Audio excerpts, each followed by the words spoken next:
Hello students. तो आज हमें यहाँ पर समझना है डिहाइड्रेशन ऑफ एल्कोहल के बारे में। तो सबसे पहले तो हम जान लेते हैं कि डिहाइड्रेशन मतलब होता क्या है। तो डिहाइड्रेशन का मतलब ये होता है कि रिमूवल ऑफ H2। क्या होता है? Removal of water.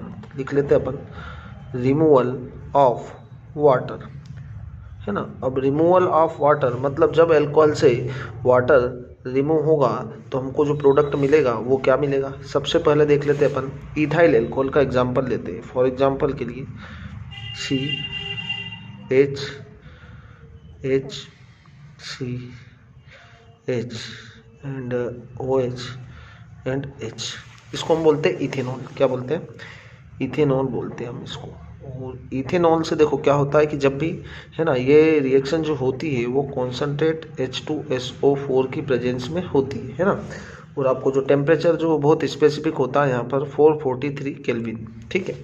तो यहाँ से जब H2SO4 की प्रेजेंस में होगा तो देखो H2SO4 जो होता है जिसको हम सल्फ्यूरिक एसिड बोलते हैं, इसका वर्क क्या होता है, यहाँ से वाटर का रिमूवल करने के लिए H2SO4 को हम डिहाइड्रेटिंग एजेंट के रूप में इस्तेमाल करते हैं, ठीक है। तो यहाँ से जब क्या होगा, H2O निकल जाएगा तो हमारे पास जो प्रोडक्ट बनेगा, देखो जब ये दोनों यहाँ से H और यहाँ से OH निकलेगा तो ये जो कार्बन होगा, कार्बन और कार्बन के बीच में क्या आ जाएगा, एक डबल बॉन्ड आ जाएगा। मतलब जो हमको प्रोडक्ट मिलेगा वो क्या मिलेगा, CH2 double bond CH2।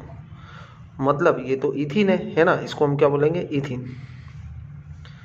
Ethene बोलते हैं ना।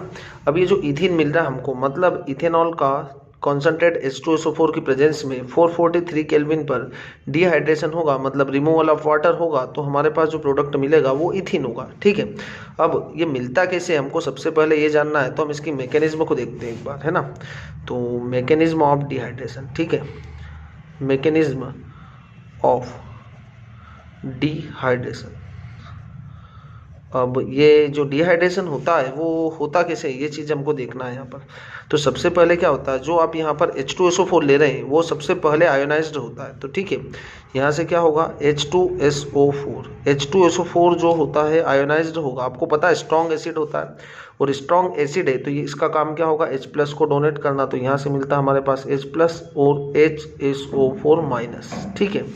ये मिल जाता हमको यहाँ से जो H+ मिल रहा है ना। अब ये जो H+ मिल रहा है ये सबसे पहले अटैक करेगा कहाँ पर, इथेनॉल पर। देखो इथेनॉल को लिख रहा हूँ मैं CH3 CH2 and O and H, इसके पास होते हैं दो लोन पेयर, और यहाँ पर हमारे पास ये जो H होता है वो आता है यहाँ पर।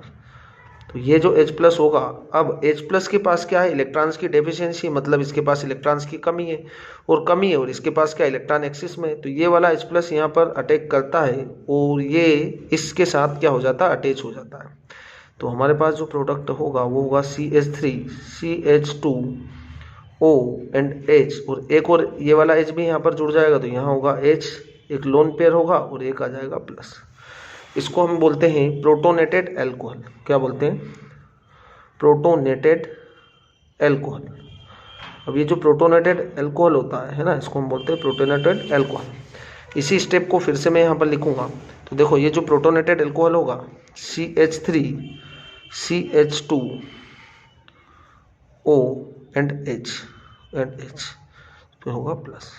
अब आपको पता है कि ऑक्सीजन जो होता है बहुत ही ज़्यादा इलेक्ट्रोनेगेटिव एलिमेंट होता है, तो क्या होगा, उसके ऊपर जो प्लस चार्ज आएगा तो प्लस चार्ज की वजह से ये क्या हो जाता है, अनस्टेबल हो जाता है, अस्थायी हो जाता है। तो अनस्टेबल होगा तो ये जो दोनों इलेक्ट्रॉन्स होते हैं इस कोवेलेंट बॉन्ड के, ये यहाँ से वाटर का मॉलिक्यूल लेकर क्या हो जाता है, निकल जाता है। तो हमारे पास जो प्रोडक्ट बन रहा है वो है CH3, इस पर आएगा CH2 और यहाँ पर होगा प्लस, क्योंकि ये दोनों इलेक्ट्रॉन्स किसके पास चले जाएंगे, ऑक्सीजन के पास। तो जो इलेक्ट्रॉन्स लेता है उस पर आ जाता है माइनस, बट यहाँ पर तो ये प्लस है तो ये प्लस चार्ज क्या हो जाएगा, इससे वेनिश हो जाएगा। तो यहाँ से हमारे पास जो मिलेगा H2O के फॉर्म में हमको यहाँ से मिल जाएगा। अब आपके पास ये जो बन रहा है इसको हम बोलते हैं कार्बोकेटायन। कार्बोकेटायन अब तो बहुत ही सिंपल है। देखो कार्बोकेटायन जो मिल रहा है आपको CH3 CH2 और इस पर है प्लस चार्ज, और प्लस चार्ज होगा तो आपको पता है कि यहाँ पर ये वाला जो कार्बन है इस कार्बन पर प्लस लगा है, मतलब इसके पास क्या, इलेक्ट्रॉन्स की कमी है। उस इलेक्ट्रॉन्स की कमी को पूरा करने के लिए जो ये वाला कार्बन होता है इस पास वाले कार्बन से इलेक्ट्रॉन्स को क्या करता है, अपनी तरफ खींचता है, अपनी तरफ अट्रैक्ट करता है। और जब अपनी तरफ अट्रैक्ट करेगा तो ये जो कार्बन होगा यहाँ से एक हाइड्रोजन जो रहेगा है ना। मैं इसको इस टाइप से लिख देता हूँ तो आपको ज़्यादा बेटर समझ में आएगा। देखिए CH और यहाँ पर होगा CH2, इस पर है प्लस का चार्ज। अब इसके पास क्या इलेक्ट्रॉन्स की कमी है, उस इलेक्ट्रॉन्स की कमी को पूरा करने के लिए पास वाले जो नेबरिंग कार्बन होता है उससे ये क्या करता है, इलेक्ट्रॉन्स को अपनी तरफ अट्रैक्ट करता है, और अट्रैक्ट करेगा तो इस पर क्या होगी, इलेक्ट्रॉन्स की डेफिशिएंसी होगी, इलेक्ट्रॉन्स की कमी आएगी, क्योंकि इस वाले कार्बन से ये वाला कार्बन क्या कर रहा है, इलेक्ट्रॉन्स को अपनी तरफ अट्रैक्ट कर रहा है। तो इस पर जब कमी आएगी तो उस कमी को पूरा करने के लिए ये क्या करेगा, ये दोनों इलेक्ट्रॉन्स ले लेगा और यहाँ से क्या कर देगा, एक H+ को रिमूव कर देगा। और H+ को जब रिमूव कर देगा तो देखो यहाँ से एक H+ जाएगा और आपके पास यहाँ पर क्या बचा है, HSO4। ये वाला H और ये वाला जो HSO4 रहेगा, ये दोनों मिलके क्या बना लेंगे, H2SO4 बना। तो पहले मैं ये लिख रहा हूँ H2SO4। देखो हमारा कैटालिस्ट वापस से मिल गया हमको, और बच क्या रहा आपके पास, CH2 डबल बॉन्ड CH2। क्या बनता है, CH2 डबल बॉन्ड CH2, और इसी को हम क्या बोलते हैं, ईथीन बोलते हैं। क्या बोलते हैं, ईथीन। तो इस टाइप से आपके पास क्या बन जाता है, इथीन्स का फॉर्मेशन हो जाता है। मतलब यहाँ से जब इथेनॉल से कॉन्सनट्रेट H2SO4 की प्रेजेंस में 443 केल्विन पर हमारे पास जो बनता है वो इथिन बनता है। और इथिन में क्या होता है, देखो फर्स्ट स्टेप में हमारे पास H2SO4 जो कि क्या होता है, आयोनाइज्ड होता है, और आयोनाइज्ड होता है तो एसिड का वर्क जो होता है H+ को डोनेट करना होता है, तो हमारे पास यहाँ मिलता है H+। ठीक है, फिर क्या होता है, ये वाला जो H+ यहाँ से मिल रहा है वो क्या करता है, इथाइल अल्कोहल पर अटैक करता है, क्योंकि हाइड्रोजन के पास इलेक्ट्रॉन्स की क्या होती है, कमी होती है, और कमी होती है तो इससे जुड़ जाता है, और जुड़ने पर हमको जो मिलता है वो मिलता है प्रोटोनेटेड अल्कोहल। अब इसी प्रोटोनेटेड अल्कोहल में क्या होगा, ऑक्सीजन के ऊपर प्लस चार्ज आ जाता है, इसके कारण ये क्या होता है, अनस्टेबल हो जाता है, और अनस्टेबल होता है तो ये दोनों इलेक्ट्रॉन्स ऑक्सीजन यहाँ से मतलब वाटर का जो मॉलिक्यूल होता है वो लेकर क्या हो जाता है, अलग निकल जाता है।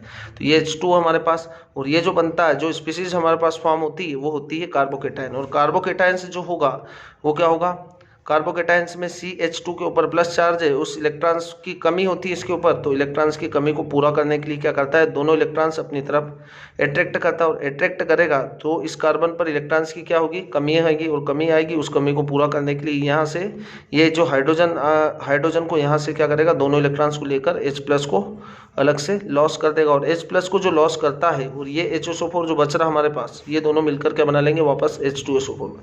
तो इस तरह से आपके पास इथिन का फॉर्मेशन हो जाता है। ठीक है, ओके।